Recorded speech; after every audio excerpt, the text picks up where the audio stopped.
நான் கேட்ட பணம் எங்கே? விடியாத காலையிலேயே மகனின் குரல் பாக்கியத்தை நடுங்க வைத்தது. முதலாளி ஊரில் இல்லைப்பா, வந்ததும் வாங்கி தர்றேன்.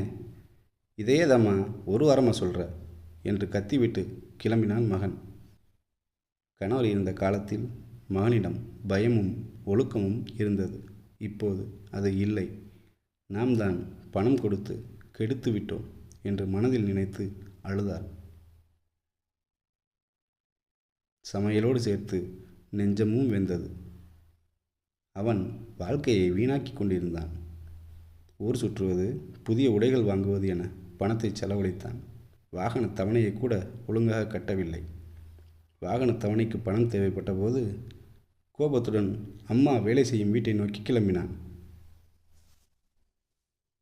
வீடு வந்ததும் அம்மா அம்மா என்று கத்தினான். அதை கவனித்த முதலாளி அம்மா, தம்பி கத்தக்கூடாது, அம்மா பின்னாடி இருக்காங்க, அங்கே போய் பாரு என்றார்கள். அங்கே சென்று பார்த்தவனுக்கு நெஞ்சடைத்து போனது. இவ்வளவு பாத்திரங்களை தினமும் அம்மா ஒரு ஆளாக சுத்தம் செய்கிறார்? அந்த பணத்தையா நாம் வாங்கி செலவழித்தோம் என மனம் நொந்தான். முதலாளி, கொஞ்சம் பணம் வேணும் என்றார் பாக்கியம். எதுவாக இருந்தாலும் அம்மாவை பாரு என்றார் அவர். பாக்கியம், பணமெல்லாம் தர முடியாது, பழைய பாக்கி நிறையா இருக்குது, அதை கழிச்சிட்டு மேற்கொண்டு பணம் கேளு. அம்மா, தயவுசெய்து என் மகனுக்கு பணம் கொடுங்கள், வாகன தவணை கட்ட வேண்டும் என்று அழுதாள், கெஞ்சினாள், மன்றாடினாள். ஆனால் பணம் கிடைக்கவில்லை.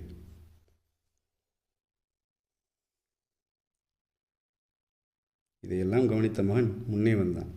தயவுசெய்து என் தாயை திட்டாதீர்கள், உங்கள் முழு கடனையும் நான் வேலை செய்து அடைக்கிறேன், நீ வாமா போகலாம் என்று தாயை அழைத்து கொண்டு கிளம்பினான். அன்று மாலை பாக்கியத்தின் வீட்டுக்கு வந்த முதலாளி அம்மா, பாக்கியம், நீயும் என் குடும்பத்தில் ஒரு ஆள் தான், அப்படி பேசினதை நினச்சி வருத்தப்படாத, உன் மகனை திருத்தத்தான் நான் அப்படி பேசினேன், தயவுசெய்து தப்பாக நினச்சிக்காத, என்னை மன்னிச்சுக்க என்றார். அதை கேட்டு சந்தோஷப்பட்டால் பாக்கியம். மகனிடம், இனிமேலாவது திருந்தி நன்றாக வாழ கற்றுக்கொள் எனக்காக என்றார். தாயால் மாற்ற முடியாத விஷயம் இவ்வுலகில் இல்லை.